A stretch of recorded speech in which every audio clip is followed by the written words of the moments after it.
Hello friends and welcome to we are classes 20। 11 जुलाई जो कि कल था, उसके हुए जो टेस्ट थे, जो कि फ्री टेस्ट सीरीज आपके लिए चालू की गई थी, उसमें जो पहला टेस्ट हुआ था हमारा स्टेट लेवल का, जो सीजीपीएससी प्रीलिम्स के फुल लेंथ टेस्ट, उसका एनालिसिस के लिए आज हम आप सभी के बीच उपस्थित हुए हैं। आई होप कि आपने परीक्षा दी होगी। जिन्होंने परीक्षा नहीं दी वह घबराए नहीं, यह पीडीएफ आपको ग्रुप में अपलोड कर दी जाएगी। आप हमारे टेलीग्राम चैनल से जरूर जुड़ जाइए, वी आर क्लासेस 20। वहां पर आपको सारी नोटिफिकेशन, टेस्ट का लिंक और आपको इस टेस्ट की पीडीएफ वहां प्रोवाइड की जाएगी। तो चलिए स्टार्ट करते हैं आज का इस वीडियो एनालिसिस, जिसमें हम क्वेश्चंस के आंसर्स आपको बताएंगे और उसके कुछ एक्सप्लेनेशंस देंगे।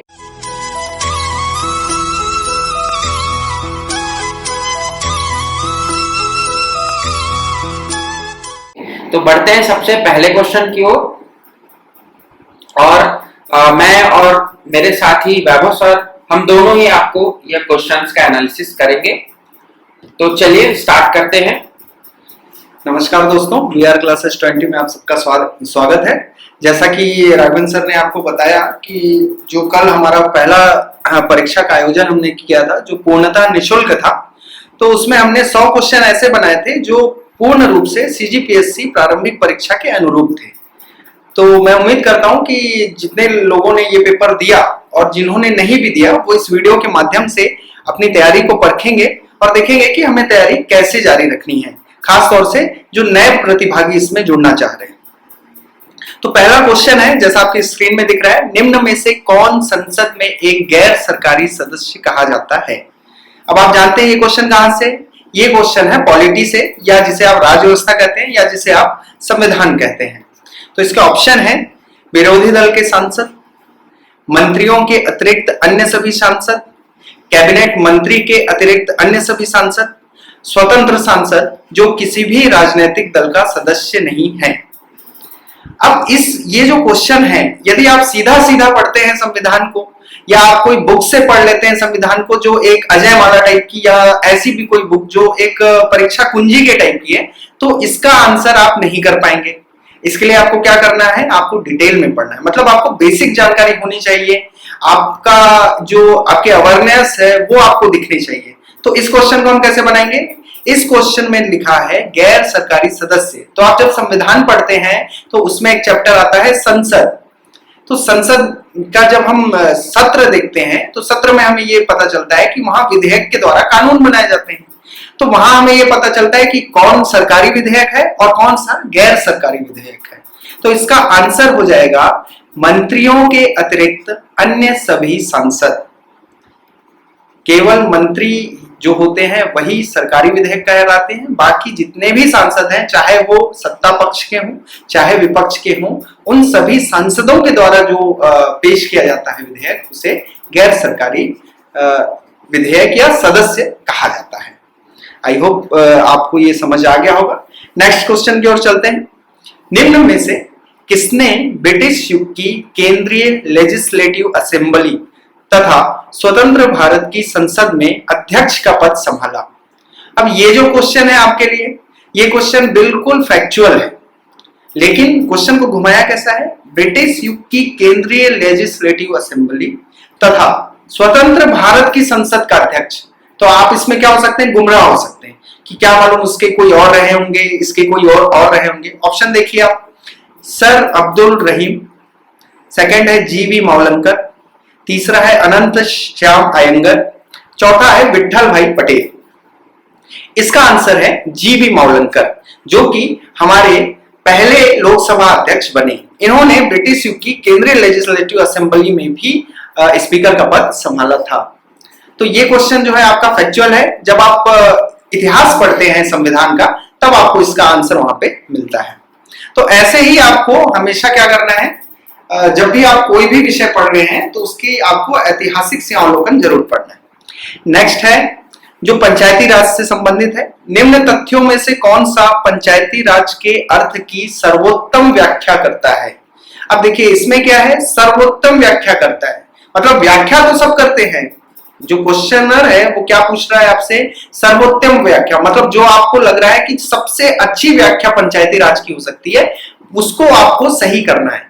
कई बार क्या होता है, जो प्रतिभागी होते हैं या जो स्टूडेंट होते हैं वो पंचायती राज पढ़े तो उनको लगता है, आप ऑप्शन देखिए, लोकतांत्रिक विकेंद्रीकरण, प्रशासनिक विकेंद्रीकरण, विकास योजनाओं में पंचायतों की सक्रिय भागीदारी और अधिक वित्तीय शक्तियों का उपभोग। अब आप यदि इसे एक नजर से देखेंगे तो आपको लगेगा चारों ऑप्शन सही है जो पंचायती राज के संबंध में है, लेकिन क्वेश्चन क्या है, सर्वोत्तम व्याख्या करता है। तो आप क्या करेंगे, आप ऑप्शन में जाएंगे। ऑप्शन देखिए, 1 और 2, 2 और 3, 2 और 4, 1 और 3। तो आपका इसमें सबसे क्या हो सकता है अच्छा आंसर, यह हो सकता है लोकतांत्रिक विकेंद्रीकरण। क्योंकि इसमें जो जनप्रतिनिधि होता है वो ग्राम का ही व्यक्ति होता है और उसे वो शक्तियां दी जाती हैं सरपंच और पंच के माध्यम से कि वो अपने गांव का काम लोकतांत्रिक रूप से करा सके। तो पहला हो जाएगा लोकतांत्रिक विकेंद्रीकरण, और दूसरा हो जाएगा आपका विकास योजनाओं में पंचायतों की सक्रिय भागीदारी, जो इसका मूल तत्व है। तो आपको हमेशा मूल तत्व ध्यान रखना है ऐसे क्वेश्चन के आंसर में। तो आंसर हो जाएगा आपका 1 और 3, ये ऑप्शन दिख रहा है आपको चौथे नंबर में, 1 और 3। नेक्स्ट देखेंगे,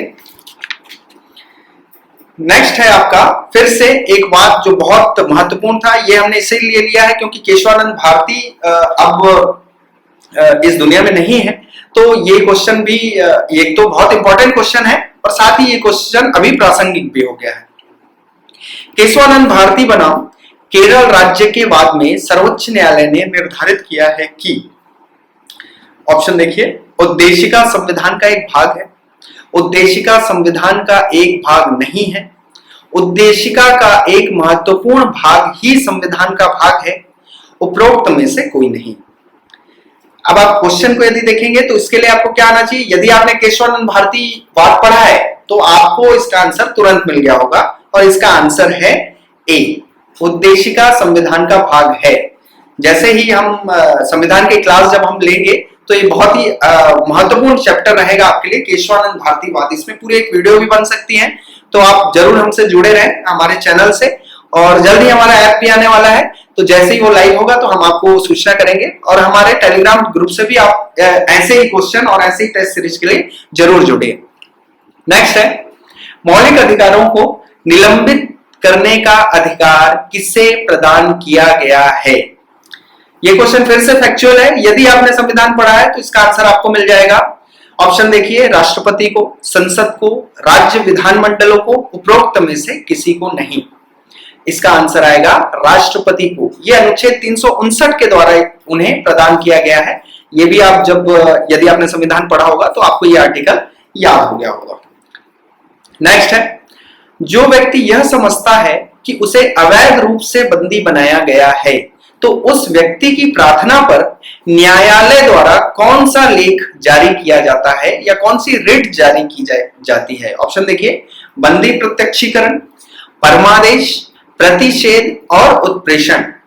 अब यदि आपको यदि आपने किसी अच्छे से संविधान को पढ़ा होगा तो बंदी प्रत्यक्षीकरण का मतलब क्या होता है, हैबियस कॉर्पस का सशरीर उपस्थित करो।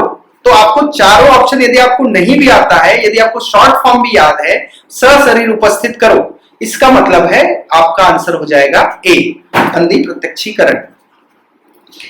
नेक्स्ट फिर हम बात करें, जल्दी से चलते हैं क्योंकि इसमें और बहुत ज्यादा ऐसा एनालिसिस नहीं है कि आपको इसमें पूरा बताया जाए। जब भी हम क्लास करेंगे तो उसमें हम जरूर ऐसे क्वेश्चन पे बिल्कुल चर्चा करते रहेंगे ताकि आपका माइंड क्लियर हो कि आपको कैसे क्वेश्चन बनाने हैं। नेक्स्ट है, भारत के राष्ट्रपति ने जिस मामले में अपनी वीटो शक्ति का प्रयोग किया वह था हिंदू कोड बिल, दहेज प्रतिषेध विधेयक, भारतीय डाकघर संशोधन अधिनियम, प्रसार भारती अधिनियम। अब देखिए, जो वीटो शक्ति है ये अमेरिका के संविधान की शक्तियां हैं, जो अमेरिका के राष्ट्रपति हैं उनकी शक्तियां हैं। हमारे यहाँ ये छुपे रूप से मौजूद है, तो इसे जनरली इसे वीटो के नाम से ही प्रयोग किया जाता है। संविधान में कहीं इसका उल्लेख नहीं है वीटो के नाम से, लेकिन इसे परंपरा के रूप में वीटो शक्ति का प्रयोग राष्ट्रपति के द्वारा माना जाता है। केवल एक बार हुआ है, भारतीय डाकघर संशोधन अधिनियम यानी जैल सिंह ने इसे किया 1986 में। तो ये भी बिल्कुल एक ऐतिहासिक घटना थी, तो इसे आपको सीधे सीधे याद रखना है। नेक्स्ट है, भारत के उपराष्ट्रपति को पदच्युत रिमूव करने का संकल्प निम्नलिखित में से कहां प्रस्तावित किया जा सकता है? ऑप्शन देख लीजिए पहले। केवल लोकसभा में, संसद के किसी सदन में, संसद की संयुक्त बैठक में, केवल राज्यसभा में। हम जब इसका एनालिसिस कर रहे थे, जब हमने देखा कि बहुत से प्रतिभागियों ने इस क्वेश्चन को भी गलत किया है।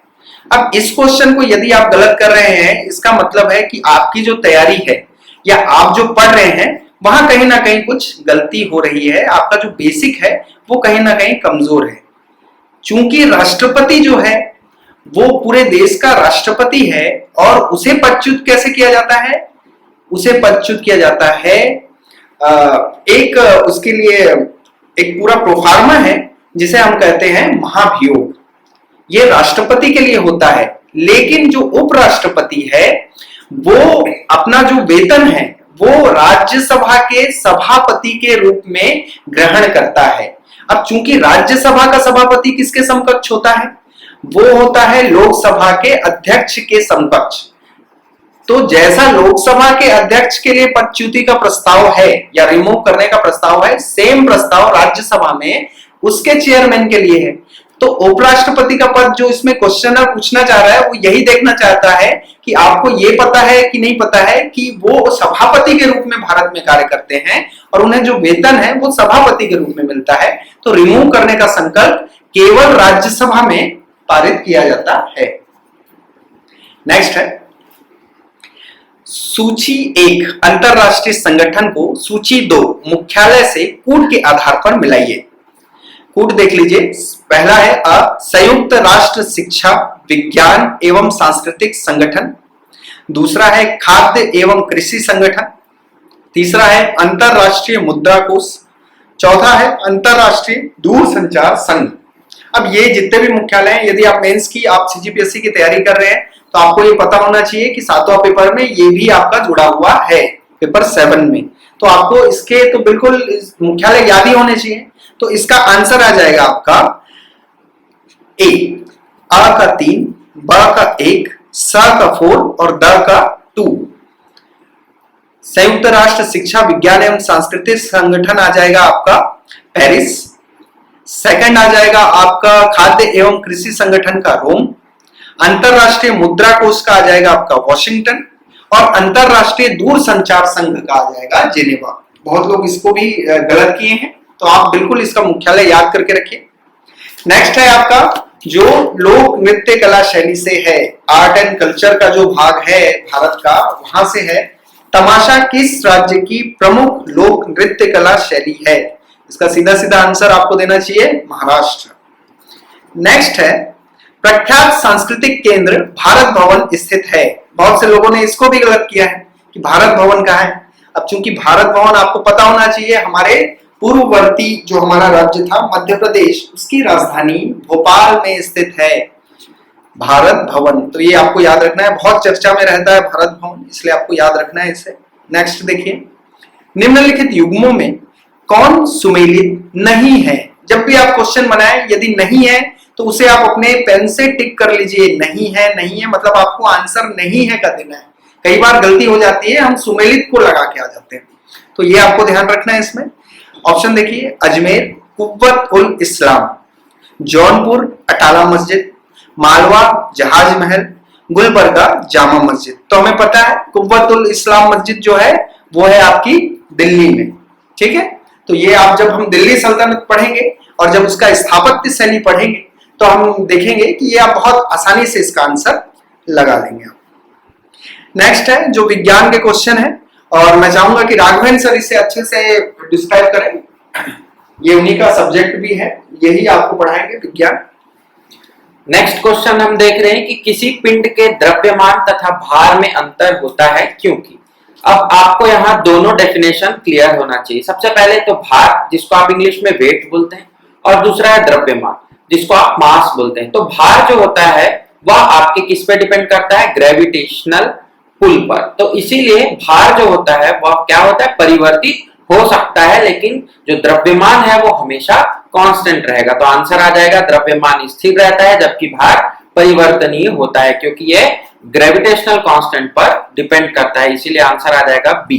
सीधा सा क्वेश्चन है, साइंस का, फिजिक्स में हम इसको देखने वाले हैं। अगला क्वेश्चन है कॉस्टिक सोडा का रासायनिक सूत्र। देखिए कॉस्टिक सोडा के नाम बहुत सारे होते हैं क्योंकि केमिस्ट्री में जो नोमेनक्लेचर है वो बदलता रहता है, एक ही चीज के 3-4 नाम हो सकते हैं। बहुत सारे लोग कंफ्यूजन में थे और इसका जो आंसर है वो आपका आ जाएगा सोडियम NaOH। ठीक है, तो आंसर इज NaOH। आगे इस पे और डिस्कशन करेंगे, खाने का soda, washing soda, caustic soda, soda lime, ठीक है, बहुत सारे इसमें आपको वेरिएंट मिल जाएंगे।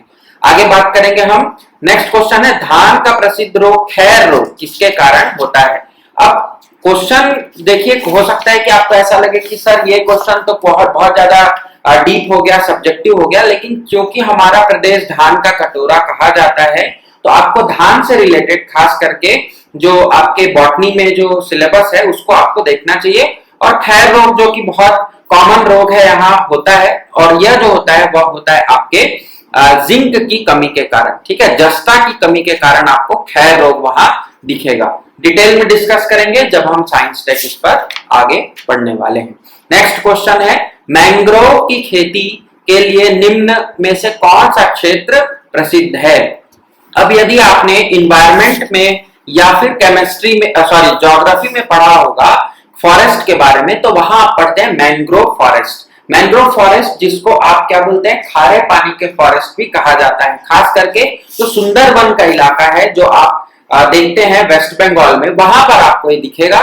तो अगर ऑप्शंस में जाएं हम तो कैंपियो का लावा जंगल, ओडिशा जंगल, दक्षिण 24 परगना का सजने खाली जंगल और उत्तराखंड का जिम कॉर्बेट। तो इसमें से आप देख रहे हैं कि इसमें से केवल एक ही रिलेटेड दिख रहा है हमें, जो कि पश्चिम बंगाल से रिलेटेड है और जो है आपका दक्षिण 24 परगना। तो इस तरह से आप ऑप्शंस के थ्रू भी अपने आंसर को जान सकते हैं यदि आप कीवर्ड्स को मैच कर लेते हैं। मैंग्रोव वन आपने मैच किया सुंदरबन और वहीं से आपको ऑप्शन मिल गया, ऑप्शन नंबर सी। आगे बढ़ेंगे।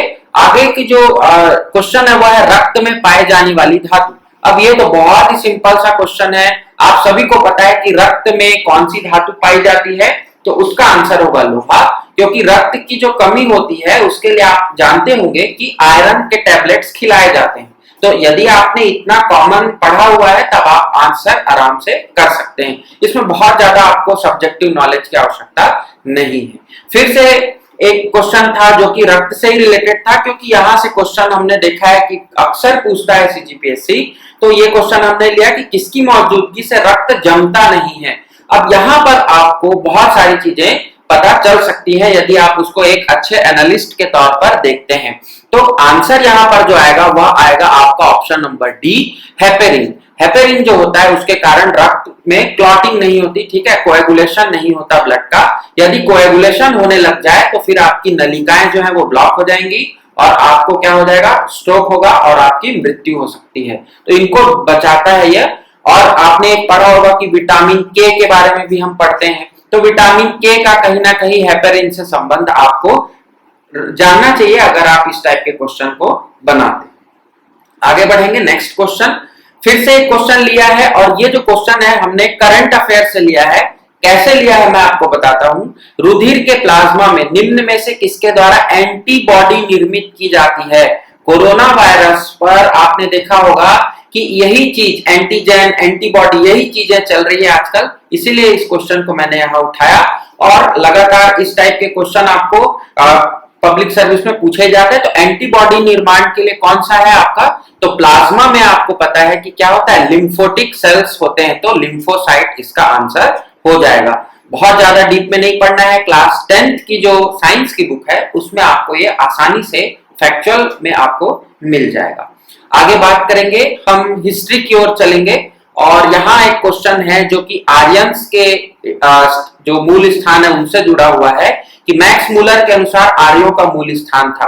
तो जब आपने प्राचीन भारत पढ़ा होगा वहां आपने आर्यों का आगमन पढ़ा होगा, वहां पर आप देखते हैं कि विभिन्न जो स्नातक हुए, मैक्स मूलर हुए, आपके तिलक हुए, इन्होंने अपने अपने आधार पर उनके मूल स्थान को बताया है। तो मैक्स मूलर ने कहा है कि सेंट्रल एशिया में इनका जो मूल स्थान था। ऐसे ही आपको चारों ऑप्शन को देख लेना है कि तिब्बत का सिद्धांत किसने बोला, यूरोप का सिद्धांत किसने बोला, उत्तरी ध्रुव का सिद्धांत किसने बोला। इस तरह से आपको अपने ऑप्शंस को भी थोड़ा सा इलेबोरेट करते चलना है। आगे देखेंगे, अगेन एक क्वेश्चन है, बहुत इंपॉर्टेंट क्वेश्चन है, चोल से संबंधित। चोलों से संबंधित क्वेश्चन आपको यूपीएससी में भी देखने को मिलता है और सीजीपीएससी में भी पूछा जाता है। तो उनकी जो स्थानीय स्वशासन की जानकारी है वह पूछा है क्वेश्चन में कि कौन से अभिलेख से मिलती है।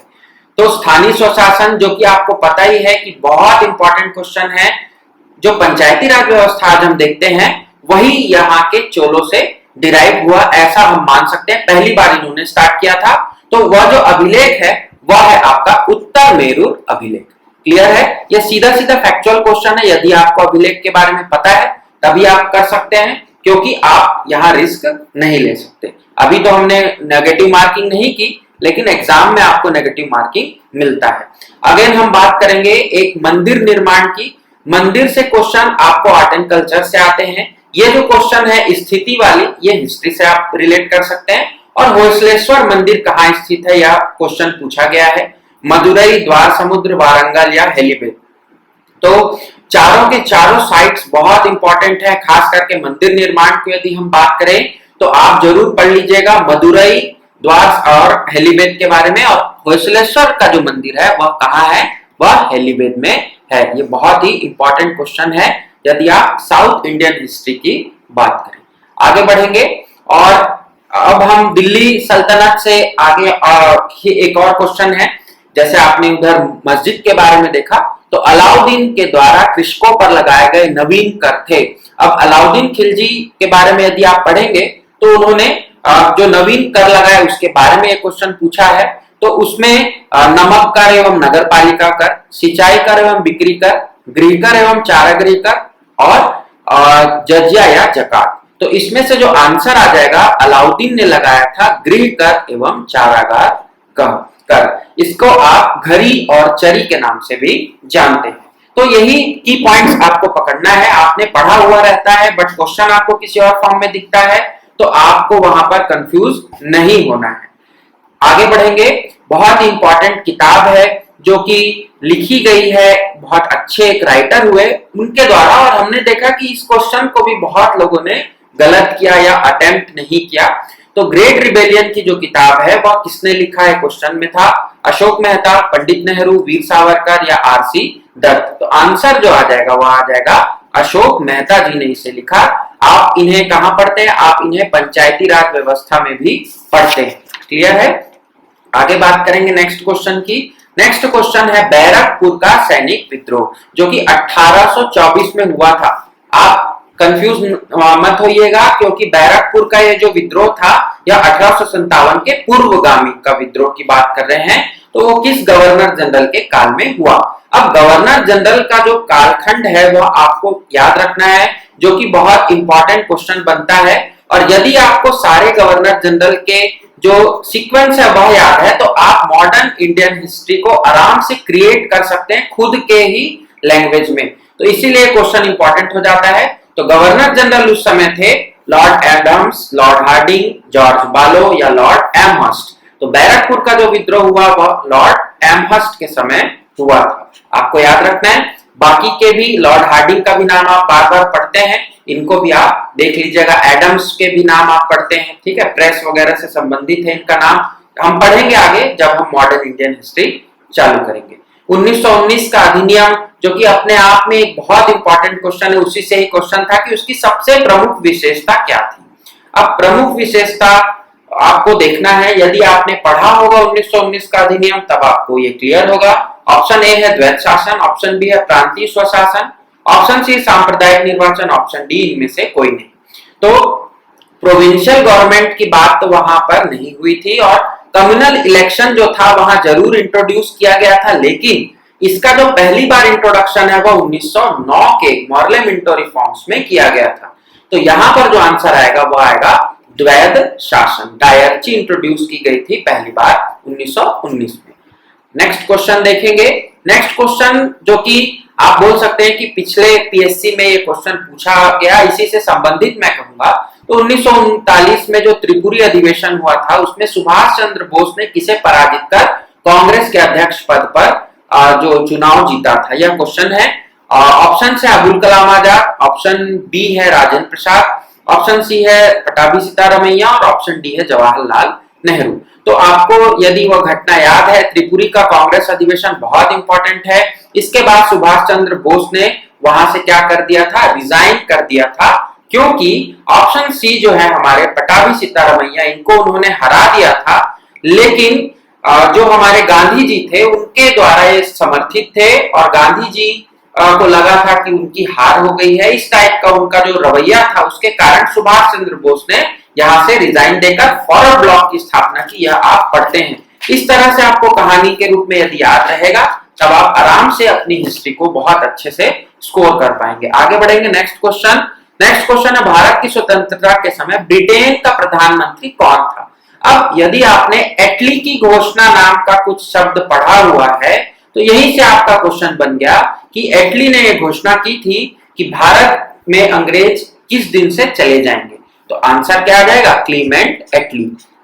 अब मैं फिर से यही कहूंगा कि आप यदि किसी शब्द को पढ़ते हैं, जब आप हिस्ट्री पढ़ें, ज्योग्राफी पढ़ें या आप पॉलिटी पढ़ें, आपको उसके दाएं बाएं और ऊपर नीचे भी थोड़ा बहुत जानना बहुत आवश्यक है। ब्रिटेन का प्रधानमंत्री कौन था या आप नहीं भी जानेंगे तो आपने एटली की घोषणा शब्द यदि पढ़ा है वहीं से आप आंसर निकाल करके ले जाएंगे। रैमजे मैकडोनाल्ड भी पढ़ते हैं आप, कम्युनल अवार्ड से संबंधित है। विंस्टन चर्चिल का भी नाम आपने पढ़ा होगा, लेकिन ये इनके पूर्वगामी थे, तो इनको हम देखेंगे। और चौथा ऑप्शन तो आपको गुमराह करने के लिए दिया रहता है, तो ऐसे भी ऑप्शन आपको वहां छांटने चाहिए। अब आगे बढ़ेंगे। आगे है नेहरू रिपोर्ट, क्रम से रखना है, मतलब हमको क्रोनोलॉजिकल ऑर्डर में जमाना है, सबसे पहले कौन हुआ फिर उसके बाद फिर कौन। तो नेहरू रिपोर्ट दिया है, दूसरा दिया है जलियांवाला बाग, तीसरा खिलाफत आंदोलन और चौथा साइमन कमीशन। तो यदि आप सबसे पहले देखें तो सबसे पहले हुआ था आपका जलियांवाला बाग कांड, जो कि 13 अप्रैल 1919 को हुआ। फिर आता है खिलाफत आंदोलन 1920 और फिर आते हैं आपके साइमन कमीशन 1927-28 का यह समय आपको दिखेगा। और 1928 में बाद में जब नेहरू ने रिपोर्ट जारी की तो ये आता है। तो सीक्वेंस क्या हो जाएगा आपका 2, 3, 4, 1, मतलब ऑप्शन आपके जो आ रहे हैं वो ऑप्शन बी आ जाएगा। बहुत ही क्लियर है, सीधा सीधा ये क्वेश्चन आता है और इस टाइप के क्वेश्चन आजकल सीजीपीएससी पूछना स्टार्ट कर दिया है, तो आपको ऐसे क्वेश्चन की प्रैक्टिस भी करनी चाहिए। क्वेश्चन है ये एनवायरमेंट से रिलेटेड है कि वायुमंडल की कौन सी परत लगभग एक समान क्षैतिज तापमान बनाए रखती है। अब यदि आपने एटमॉस्फेयर को पढ़ा है, मैंने आपको पढ़ाया हुआ है, वीडियो डली हुई है चैनल में, आपने नहीं देखा आप जरूर देख लीजिएगा, वहां पर आपको और डिटेल में मिल जाएगा। और हम आगे पढ़ने भी वाले हैं जब हम और आगे इसको डिटेल में पढ़ेंगे। तो एटमॉस्फेयर के डिफरेंट लेयर्स यदि आपको क्लियर है तो वहां पर आपको ऑप्शन में दिख रहा है समताप मंडल। अब हिंदी मीडियम वालों को यहाँ एक एडवांटेज है कि हिंदी मीडियम में तो साफ साफ लिख दिया गया है कि समताप मंडल, इसका मतलब ही होता है कि जहां पर एक समान तापमान हो। तो इंग्लिश मीडियम वाले जरूर वहां कंफ्यूज हो सकते हैं स्ट्रेटोस्फीयर पे, लेकिन हिंदी मीडियम वालों के लिए ये एक अच्छा एडवांटेज यहाँ दिख गया। तो क्वेश्चन का आंसर आ जाएगा ऑप्शन नंबर बी। अब हम आगे बढ़ेंगे। नेक्स्ट क्वेश्चन हमने लिया है जो कि एक घाटों से रिलेटेड है। अब हम यदि पश्चिमी घाट की बात करें तो वहां दर्रे आपको देखने को मिलेंगे या घाट्स आप बोल सकते हैं, तो उनको उत्तर से दक्षिण के क्रम में लगाना है। अभी अभी मैंने इंडियन ज्योग्राफी चालू किया, वहां पर मैंने आपको पूरे इंडिया के घाट्स और जो कि दर्रे हैं जितने भी वो सभी बताए हैं। तो यदि आपने वीडियो देखा होगा तो आपने आराम से इस क्वेश्चन को बना लिया होगा। 3 दर्रे आपको दिखते हैं इंपॉर्टेंट। पहला आपको दिखेगा पाल घाट, दूसरा दिखेगा भोर घाट और पहला दिखेगा आपको थाल घाट, दूसरा दिखेगा भोर घाट और नीचे में केरल में दिखता है आपको पाल घाट। तो ऑप्शन जो हो जाएगा वो हो जाएगा आपका ऑप्शन नंबर सी, थाल घाट, जो कि आपका नासिक से मुंबई को जोड़ता है, भोर घाट जो कि मुंबई पुणे को, और पाल घाट जो कि केरल में स्थित है। तो यह 3 घाट आपको नॉर्थ टू साउथ जमाने थे, यही आपका आंसर हो जाएगा। ऐसे भी क्वेश्चन आपको आने चाहिए। उत्तर से दक्षिण का जमाव, पूर्व से पश्चिम का जमाव, यह आपको जरूर पढ़ना चाहिए जब आप ज्योग्राफी को खास करके पढ़ते हैं। अगला क्वेश्चन फिर से ज्योग्राफी से रिलेटेड है। भ्रंश घाटी में कौन सी नदियां बहती है? अब पहले तो आपको भ्रंश घाटी पता होनी चाहिए कि भारत में भ्रंश घाटियां कहाँ कहाँ मिलती हैं। अब मैंने क्योंकि नदी घाटी अभी आपको नहीं पढ़ाया है, हो सकता है आपके लिए नया क्वेश्चन हो, लेकिन जब मैं आपको पढ़ाऊंगा तो मैं आपको डिटेल में बताऊंगा कि भ्रंश घाटी क्या होती है, कौन सी नदियां ज्वारनद मुख बनाती है, कौन सी नदियां डेल्टा का निर्माण करती, क्यों ऐसा होता है, सारी जानकारी आपको मिलेगी। लेकिन अभी क्वेश्चन देखते हैं। तो नर्मदा, स्वर्णरेखा, दामोदर और ब्रह्मणी, तो इन 4 नदियों में से 2 नदियां ऐसी हैं जो भ्रंश घाटियों से बहती है। पहली आपकी नर्मदा और दूसरी आपकी दामोदर। तो आंसर आ जाएगा 1 और 3, पहला और तीसरा। अब भ्रंश घाटी जो होती है वो बहुत ज्यादा डिटेल में तो नहीं बताऊंगा, कुछ इस तरह से होती है और नदियां जो है वो यहाँ से बहती है। 2 पहाड़ के बीच ये जो ब्लॉक है ये क्या हो जाता है, नीचे की ओर शिफ्ट हो जाता है। इसको ब्लॉक माउंटेन्स, भ्रंश घाटियां ब्लॉक वैली के नाम से आप जानते हैं। आगे बढ़ेंगे, नेक्स्ट क्वेश्चन। अगला क्वेश्चन जो है वह राज्य और बायोस्फीयर रिजर्व से संबंधित है। कौन सा युग्म सुमेलित नहीं है? पहला, जैसा आपको सर ने बताया कि क्वेश्चन को बहुत अच्छे से पढ़िएगा, नहीं है लिखा है मतलब आपको गलत पेयर को चुनना है। अब सिमलीपाल जो है वो उड़ीसा लिखा हुआ है, नोकरेक मेघालय, मानस असम और पचमढ़ी मध्य प्रदेश। अगर आपको पार्क्स क्लियर है और बायोस्फीयर रिजर्व क्लियर है तो आप आराम से इस क्वेश्चन को कर देंगे। सिमलीपाल जो है वो उड़ीसा में स्थित है, बिल्कुल सही। नोकरेक जो है वो मेघालय में स्थित है, ये भी बिल्कुल सही। मानस जो है वह, देखिए यहाँ पर असम लिखा हुआ था, ये गड़बड़ हो गया है। मानस जो है वो अरुणाचल प्रदेश लिखा हुआ है और पचमढ़ी जो है वो मध्य प्रदेश लिखा हुआ है। तो हो सकता है कि आपको यहाँ ऑप्शन में कंफ्यूजन हो, लेकिन इंग्लिश वाले ऑप्शन को आप फाइनल मानेंगे। तो मानस जो है वह असम में है, ना कि अरुणाचल प्रदेश में। तो हमारा आंसर जो हो जाएगा वह हो जाएगा ऑप्शन नंबर सी। क्लियर है? हो सकता है कि इसमें आपको गलती हो गई होगी, कभी प्रिंटिंग मिस्टेक हो जाता है, बट इंग्लिश मीडियम के क्वेश्चन को आप फाइनल मानिएगा। जब भी आप टेस्ट दिलाएं आप इंग्लिश मीडियम के ऑप्शन जरूर चेक कर लीजिएगा। भारत का सबसे लंबा राष्ट्रीय राजमार्ग कौन सा है? फैक्चुअल क्वेश्चन भी आपको कभी कभी देखने को मिलता है, राजमार्ग से रिलेटेड, जल मार्ग से रिलेटेड और वायु मार्ग से रिलेटेड। तो हमने राजमार्ग को चुना, राष्ट्रीय राजमार्ग जिसको आप नेशनल हाईवे बोलते हैं। तो नेशनल हाईवे सबसे लंबा जो है वह है NH-44, पहले इसे NH-7 के नाम से जाना जाता था। ठीक है, नाम बदलते रहते हैं राज्य मार्गों के, तो आपको वहां पर भी ध्यान रखना है। अब एक और क्वेश्चन है जो कि अगेन आपके प्लेसेस से रिलेटेड है। निम्न में से कौन सा भारत का सबसे गहरा भू आबद्ध संरक्षित बंदरगाह है? अब पोर्ट्स ऑफ इंडिया के बारे में आपको पूछा है कि सबसे गहरा, तो सबसे गहरा बंदरगाह की यदि बात करें तो ईस्टर्न जो साइड है आपका, ईस्टर्न कोस्ट, वहां पर यह दिखता है और इसका जो नाम है वह है विशाखापट्टनम। अब यदि आप बहुत अच्छे से ध्यान से देखें तो आपको ऑप्शन में ही आंसर मिल जाएगा। ईस्टर्न साइड में यदि बात करें तो चेन्नई क्योंकि बहुत नीचे हो जाता है, मैं इसको ईस्टर्न नहीं मानूंगा, तो विशाखापट्टनम इसका आंसर आ जाएगा। अब हम बात करते हैं आगे अगले क्वेश्चन की। पारिस्थितिकी दृष्टिकोण से पूर्वी घाटों और पश्चिमी घाटों के बीच एक अच्छा संपर्क होने के रूप में निम्नलिखित में से किसका महत्व अधिक है? तो इसमें से क्वेश्चन जो पूछा है वह आपको थोड़ा सा घुमा दिया है। क्वेश्चन ने क्या पूछा है, पारिस्थितिकी दृष्टिकोण से, यह जो पहला शब्द लिख दिया, कुछ स्टूडेंट्स होते हैं कि हमने तो पारिस्थितिकी दृष्टिकोण पढ़ा ही नहीं, वहीं से ये कंफ्यूजन चालू हो जाता है। तो पूर्वी घाट और पश्चिम घाट के बीच अच्छा संपर्क, अब आपको एक हिंट देता हूं, मैंने अभी अभी पढ़ाया कि पूर्वी घाट और पश्चिम घाट के मिलन का जो क्षेत्र है उसको आप क्या बोलते हैं? यदि आपने वीडियो देखा होगा तो आप बता पाएंगे, उसे नीलगिरी कहा जाता है और नीलगिरी बायोस्फीयर रिजर्व वहां पर स्थित है। अब आपको इन चारों ऑप्शन में देखना है कि सबसे इंपॉर्टेंट, सबसे पास में उसके कौन सा है।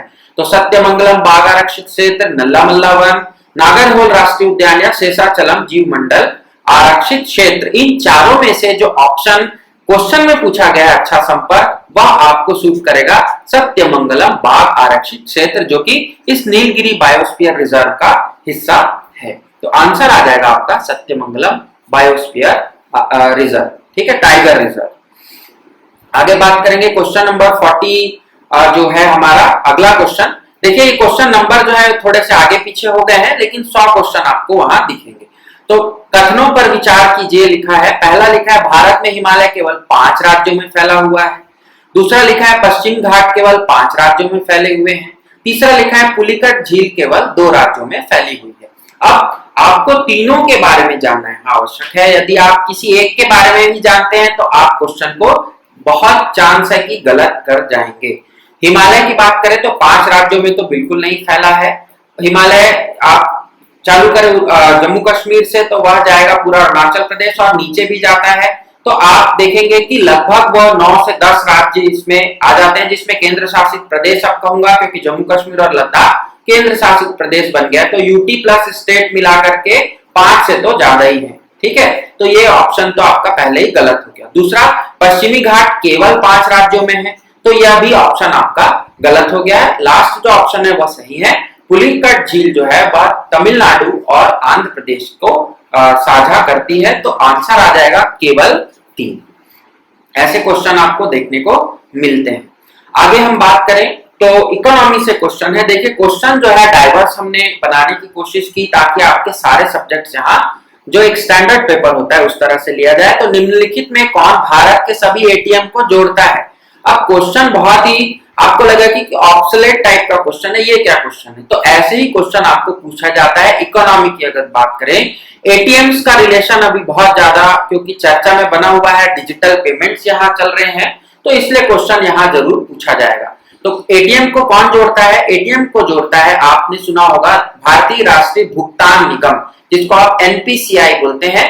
नॉट फॉर प्रॉफिट कंपनी बनाई गई थी और इसके इन्हीं के द्वारा पूरे के पूरे एटीएम के नेटवर्क को संचालित किया जाता है। ये एक एज आप बोल सकते हैं कि एक सिस्टम की तरह होता है जिनसे सारे बैंक जुड़े होते हैं और सारे एटीएम इनसे कनेक्ट होते हैं। तो NPCIL is the right answer. आगे बढ़ेंगे नेक्स्ट क्वेश्चन। नेक्स्ट क्वेश्चन है, कभी कभी समाचारों में उल्लिखित पद टू स्टेट सॉल्यूशन किसकी गतिविधि को संदर्भ में आता है? अब ये जो क्वेश्चन है यह आप विश्वास करेंगे कि 2014 में इसे पूछा गया था। कौन सी परीक्षा में नहीं बताऊंगा, लेकिन 2014 में भी यही क्वेश्चन पूछा गया था और अब मैं 2021 में भी इस क्वेश्चन को पूछ सकता हूं। क्यों पूछ सकता हूं? क्योंकि हाल ही में 2 राष्ट्रों के बीच एक युद्ध संपन्न हुआ जिस पर युद्ध विराम लगाया गया, संधि की घोषणा हो गई है और उसी से जुड़ा है ये 2 स्टेट सॉल्यूशन।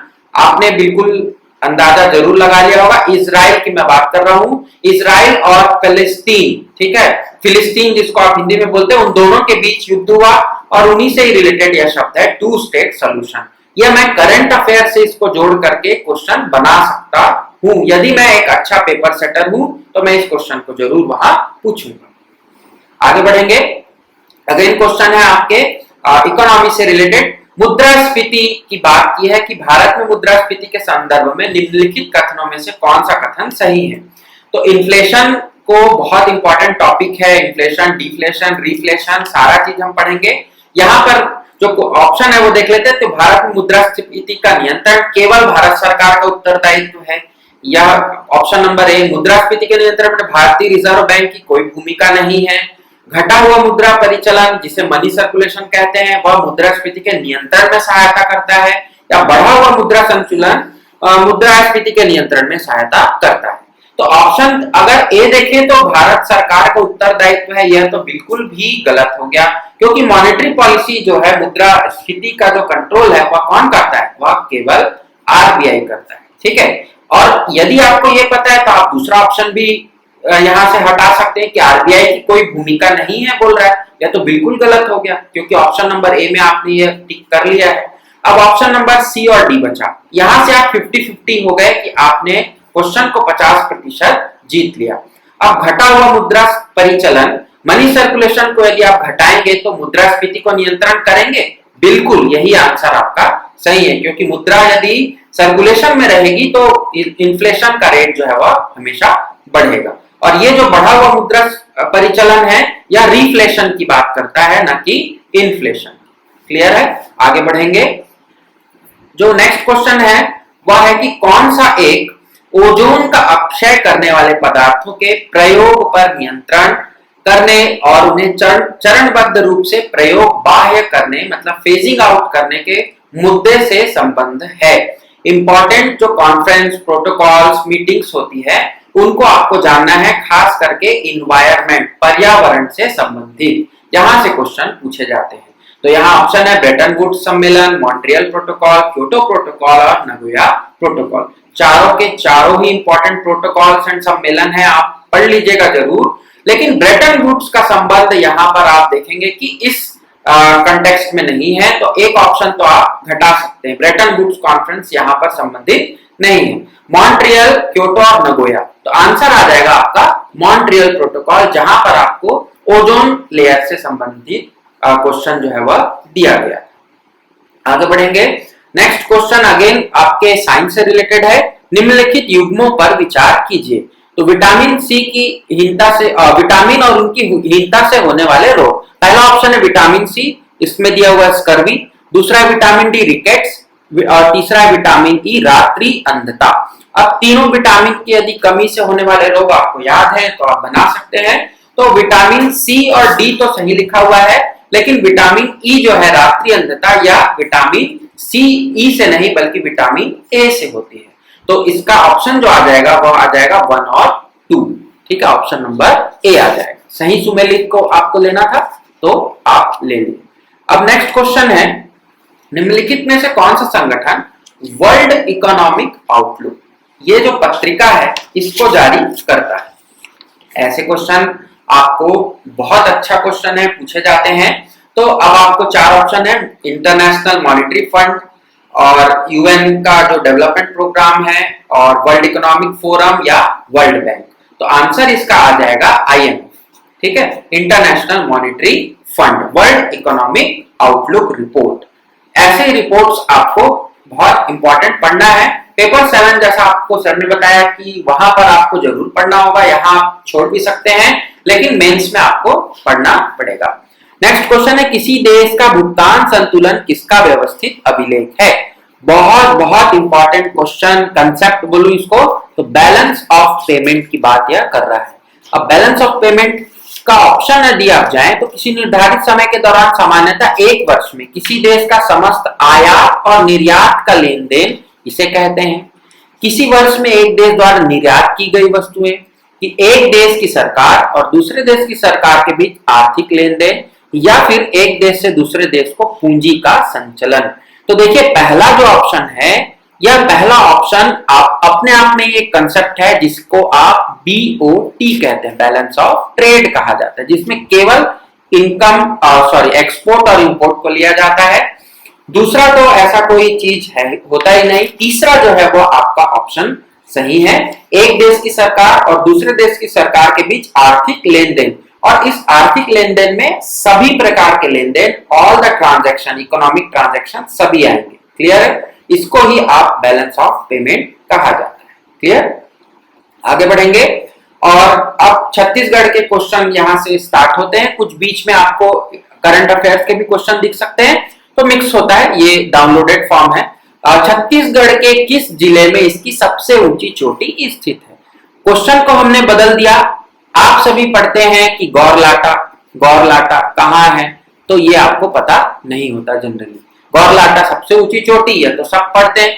गौरलाटा कहाँ है? क्योंकि आपका जो छत्तीसगढ़ का जो उत्तर पूर्वी भाग है वहीं पर ही है। अब उत्तर पूर्वी भाग में जिले बहुत सारे हैं। आंसर ऑप्शंस देख लेते हैं, दंतेवाड़ा, सरगुजा, सूरजपुर, बलरामपुर। अब उत्तर पूर्वी में है, यदि आप इतना समझ गए तो आप दंतेवाड़ा को तो क्रॉस कर देंगे। बचे आपके पास 3, और इन्हीं तीनों में आपको होने वाला है सुपर कंफ्यूजन। और यहां पर आपको यदि आंसर लेना है तो आपको बहुत स्पेसिफिक आंसर चाहिए, और आंसर जो है वह आ जाएगा आपका बलरामपुर जिला। पहले सरगुजा में आता था सारा का सारा, अब वह बलरामपुर में आ गया है। आगे बढ़ेंगे। नेक्स्ट क्वेश्चन देखिए, क्वेश्चन ऐसे ही पूछे जाएंगे और आपने गलती होने की संभावना उतनी ही अधिक है। निम्नलिखित में कौन सी जोड़ी जिसमें छत्तीसगढ़ की मिट्टी एवं प्रकार और उसका गुण सुमेलित नहीं है बोल रहा है। अगेन नहीं पे ध्यान देंगे। तो यहाँ लिखा हुआ है भाटा मिट्टी, जिसमें जैव पदार्थ युक्त गाद वाली मिट्टी होगी। मटासी मिट्टी जो कि बलुई, दोमट व पीले रंग की होगी। कन्हार मिट्टी जो कि बारीक कणों वाले काली या गहरी भूरी रंग की होगी। टिकरा मिट्टी जो कि लाल रंग की बलुई मिट्टी होगी। तो देखिए मटासी को तो आप जानते हैं यही होगी। कन्हार जिसको आप काली मिट्टी बोलते हैं, तो बारीक कण वाली काली मिट्टी यहाँ लिखा हुआ है। टिकरा आपने पढ़ा होगा बस्तर में मिलती है, तो टिकरा जो है बस्तर में मिलेगी तो लाल रंग की होगी। आंसर आ जाएगा भाटा मिट्टी, जिसको कि आप जानते हैं कि कंकड़ युक्त मिट्टी होती है, ना कि गाद वाली मिट्टी। या तो गाद वाली मिट्टी तो नदियां बहा कर लाती है और बहुत उपजाऊ होती, जबकि भाटा मिट्टी तो उपजाऊ नहीं होती। तो आंसर आ जाएगा ऑप्शन नंबर ए। आगे बढ़ेंगे 50 नेक्स्ट क्वेश्चन। और नेक्स्ट क्वेश्चन है, निम्नलिखित कथनों को पढ़िए। उत्तरी छत्तीसगढ़ में बघेलखंड पठार का पूर्वी भाग स्थित है। दक्षिणी छत्तीसगढ़ में दंडकारण्य पठार के नाम से जाना जाता है। और तीसरा लिखा हुआ है, छत्तीसगढ़ का मध्य भाग छोटा नागपुर पठार से घिरा है। सही उत्तर को चुनना है। अब बघेलखंड का पठार का पूर्वी भाग उत्तरी छत्तीसगढ़, ये तो बिल्कुल सही है। आप देखे होंगे उत्तर पश्चिम जो क्षेत्र है उसकी बात कर रहा है।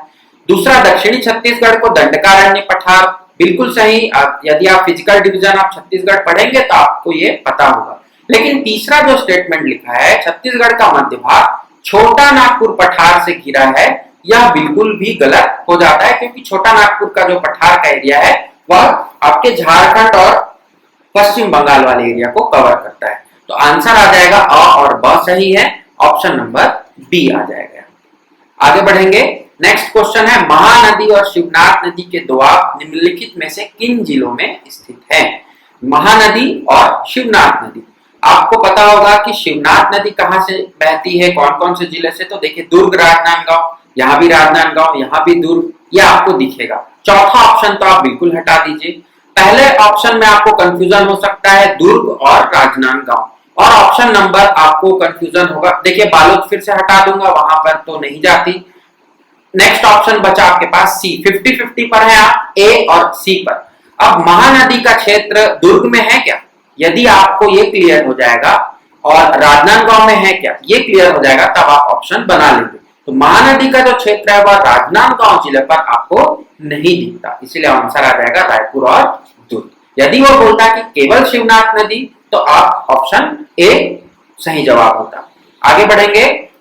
छत्तीसगढ़ में कोयले की खानें मुख्यतः है। अब कोयले की खान जो बनती है वह आपको यदि पता होगा तो आप इस आंसर को करेंगे, लेकिन बहुत सारे लोगों को नहीं पता होता, क्योंकि वो ज्योग्राफी को बेसिक से नहीं पढ़ते। आर्चियन युग की, कडप्पा क्रम की, धारवाड़ क्रम की या गोंडवाना क्रम की। तो आर्चियन युग में तो आपको इस टाइप की कोई खनिज पदार्थ वहां नहीं मिलता। दूसरी बात, कडप्पा की करें तो कडप्पा जो है वो आपको क्या देता है, चूना पत्थर, लाइमस्टोन देता है। धारवाड़ जो है वो आपको लोहा देता है, आयरन ओर, ठीक है। और लास्ट बच गया आपका गोंडवाना, और यही गोंडवाना क्या देता है आपको, कोयले की खदान देता है। तो गोंडवाना कल की आंसर आ जाएगा, गोंडवाना सीक्वेंस। क्वेश्चन नंबर जो नेक्स्ट है वह है, इनमें से कौन सी जोड़ी जनजातियों का विवाह प्रकार एवं उसका अर्थ सुमेलित नहीं है? अगेन नहीं है पे ध्यान देंगे। तो पहला ऑप्शन है पायसोतुर, बड़ों की सहमति से। दूसरा है लमसेना विवाह, सेवा विवाह कहा जाता है। तीसरा है गुरावट, जिसे विनिमय विवाह कहा जाता है। चौथा है पारिक धन, वधु मूल्य देकर विवाह।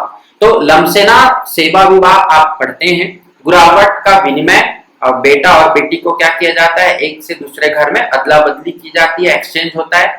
और चौथा है पारिक धन या क्रय विवाह होता है, वधु मूल्य को देकर के विवाह किया जाता है।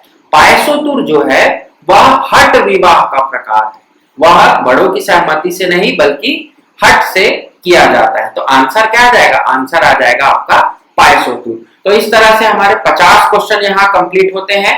अगला जो 50 क्वेश्चन है वह हम नेक्स्ट भाग में आपको देंगे। तब तक के लिए यदि आप चैनल पर नए हैं तो सब्सक्राइब जरूर कर लीजिएगा, और यदि आपको वीडियो अच्छे लगे तो लाइक जरूर कर दीजिएगा। VR क्लासेस 20 के नाम से हमारा टेलीग्राम चैनल है, ज्वाइन जरूर कर लीजिए। कुछ ही दिनों में आपको और भी अपडेट्स वहां दिखेंगे। So thanks for joining, thank you.